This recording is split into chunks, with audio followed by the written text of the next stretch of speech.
The Narcissist and Suicide. I'm often asked, do narcissists commit suicide? The short answer is yes, it happens. However, it is extremely rare for our kind to commit suicide. It can happen, but it's very much the exception. The reason for this is that the narcissism is geared to keeping us going. That there are means of achieving the prime aims, asserting control, gaining fuel, etc., without recourse to this. In effect, buoyed by our narcissism, there is no reason to end our perceived greatness. The narcissism allows the narcissist to continue to function so that suicide is not an option for the vast majority. When, however, might it occur? The first instance is where those of our kind have other comorbid mental health issues, and those are what lead to the commission of suicide. They override the protective defense mechanism that is the narcissism, and suicide is the outcome. Even then, it remains unusual. The second aspect is where the narcissist is in a fuel crisis and is experiencing the collapse of the construct. Some people refer to this as a narcissistic collapse. It doesn't mean that suicide is guaranteed. It might be that the narcissist descends into withdrawal, neglect, isolation, a position of stasis, almost a stupor, until those first drops of fuel come back and new life is breathed into the narcissist. But where that fuel crisis occurs, where the narcissist has been repeatedly wounded, so fuel has been used up, holes smashed in the construct, and where fuel supplies have been cut off or diminished for a variety of reasons that I needn't go into now, that puts the narcissist in a position of a fuel crisis. And I've explained in a separate video what is happening, what the narcissist is feeling when that occurs. But one of the outcomes may well be to drive the narcissist to take his or her own life in order to escape the presence of the creature. The inability to face that which they truly are, because the construct has been stripped away. And in that moment, the narcissist seeks the defense mechanism of ending their life in order to avoid that which cannot be comprehended.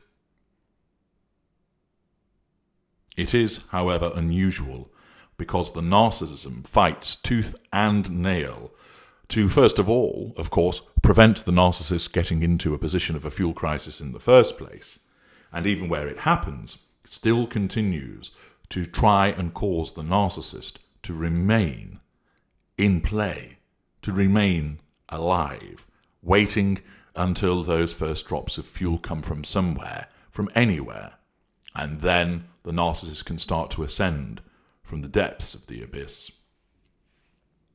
Ordinarily, of course, framed by our narcissism, we are of the view that the world needs us. For some narcissists, this is predicated on actual evidence that supports that. For others, it appertains from the delusion of grandeur. The world needs us, and therefore, why on earth would we remove ourselves from it? Many narcissists wouldn't even contemplate the commission of suicide based upon this grandiosity. Others might do, and I shall return to this shortly, as part of a manipulation. But for the most part, suicide is extremely rare amongst narcissists, and if it does occur, it's either as a consequence of a comorbid mental health condition or the narcissist being placed in a fuel crisis. And ultimately, the narcissism is not able to defend the narcissist any longer, resulting in the loss of life. Where suicide appears with a greater degree of frequency appertains to the threat of the commission of suicide. Which narcissists are likely to use this threat? The threat to take one's own life, the threat to end it all, to do oneself in. This will never ever happen with a greater or ultra-narcissist. Not only because those narcissists don't make express threats, but because such behaviour is very much viewed as beneath them.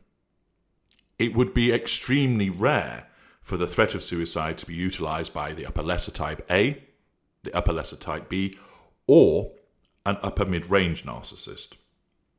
The reasons being grandiosity. The clue being, in relation to them being upper of the lessers and upper of mid-range, that they perceive themselves as way above everybody else, and that the world very much needs them. Often this, of course, is supported by the fact that they may well hold high positions in industry, run their own businesses, hold positions in academia, in the military, for example, and therefore see that what they do has an impact upon the world, and therefore they are needed. And bolstered, of course, by the embellishing effect of their narcissism, they remain of the view that they should stay here. Also, the fact is they are less likely to experience threats to their control that mean that they don't have other options available to them, because they tend to be more aggressive in their behaviours. It's rare for lower lesser or middle lesser to make a threat of suicide, but not unheard of. It can occur. Again, this is because it doesn't really form part of their manipulative palette to utilise the threat of suicide. There are other options available that a narcissism will take them to. But where you will find threats of suicide being made more regularly is by the lower mid-range, the middle range type B, and the middle range type A narcissists. This is because they are on the bottom two rungs of the mid-range ladder, that they extensively use pity plays, that they have a high level of believing that the world is set against them, and that is especially so when it comes to the middle range type B, who truly believes that the world is against him and the universe has cursed him. And therefore, it is those narcissists who also use threat a lot. And I've addressed separately the issue of the narcissist's use of threats, but in essence, they're mainly used, or rather they're used most of all by mid-range narcissists, for reasons explained in a separate video. So a combination of the fact that these types of narcissists regularly use threat, the fact that they are passive-aggressive, the fact that they have very much a significant victim mentality, that people have got it in for them, there's no point carrying on, that the universe has cursed them, etc., means that their manipulative palette is one which will take them towards the false threat, or rather the threat of false suicide. There is no intention to carry it out, none whatsoever. The narcissism doesn't need to. The threat itself serves its purpose of achieving the prime aims, primarily nullifying a threat to control and asserting control and gaining fuel. The false suicide threat will be utilised in many instances where dealing with the lower mid-range or middle mid-range A or B. Sometimes it might be used within the sustained devaluation to assert control, but more usually it will be utilised in these two circumstances. A preventative hoover, when the narcissist knows or perceives that the victim is on the cusp of ending the relationship, or as part of the initial Grand Hoover, possibly a follow-up Hoover, where the relationship has ended. So, where the victim has indicated that they are going to leave, this may result in a Hoover being provided by these narcissists for the purposes of threatening to take their own life to prevent the end of the formal relationship. This is typically used against the intimate partner primary source, but it can be used as against intimate partner secondary source and non-intimate secondary sources as well, to prevent them bringing about the cessation of the relationship. In other instances, if the relationship has ended and the narcissist is trying to resurrect it, they will use this, capitalizing on the empathic trait of honesty being corrupted into guilt, to guilt the individual into interacting with them so that control is provided and fuel is, with a view to the resurrection of the formal relationship, so that the victim essentially takes the narcissist back. That will often form a power play within the initial Grand Hoover, and sometimes it might rear its head at a later juncture by way of a follow-up Hoover. For instance, it might be done by lower mid-range or middle range A or B narcissists, where a subsequent relationship has ended with the escape of the appliance. So the narcissist hoovers the immediate X for the purposes of trying to resurrect the formal relationship, to assert control over them, to nullify the threat to their control caused by the disappearing current intimate partner primary source, and they lament the loss of this individual. They lament their treatment of the X and say, I've lost you and I've lost her. There's no point in me continuing. And therefore, there is this protestation, this threat that they will take their own life. Invariably, it is nothing more than a threat, because the use of the threat is sufficient to provoke a response in the empathic individual. An empathic individual will find it extremely hard to resist not responding to such a threat being made towards them. Their empathic traits of compassion, of caring, the desire to heal and fix, and honesty all flare up as a consequence of this type of Hoover, whether it's preventative, part of the initial Grand Hoover, or a follow-up Hoover. High emotional thinking gets hold of those traits and essentially says, this person is in real difficulty. You must help them. Imagine how you'd feel if they carried out the threat and you did nothing to help. This person is broken. We must help them. And even if the victim doesn't intend to resurrect the formal relationship, they are more likely than not to respond to this threat by attending upon the individual, to talk them down off that ledge, to tell them not to take the pills, to go and offer them succour and sympathy and support. And in so doing, they breach their no-contact regime, they end up providing fuel, and allow the narcissist to assert control in that moment. And, dependent upon how it's being played, if it's a preventative Hoover, they may well end up not ending the relationship.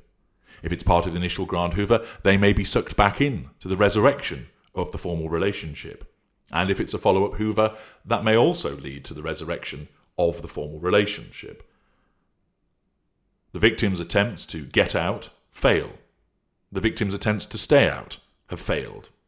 And they are drawn back in as a consequence of this threat of suicide, which in nearly all cases will never be acted upon.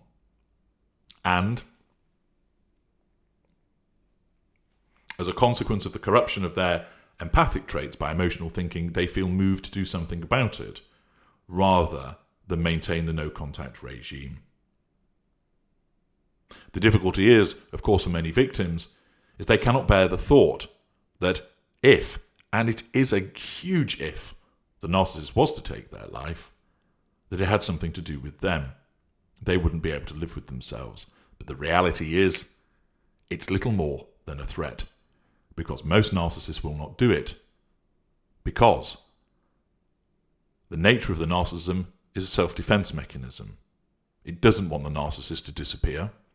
There is no fuel crisis. There are difficulties with the fuel provision, but they're not in crisis. And ultimately, the narcissism doesn't need to allow the commission of the act, because there are various manipulations that can be utilised to prevent it coming about in the first place, chief of which is to threaten to do it, even though that will never be carried out.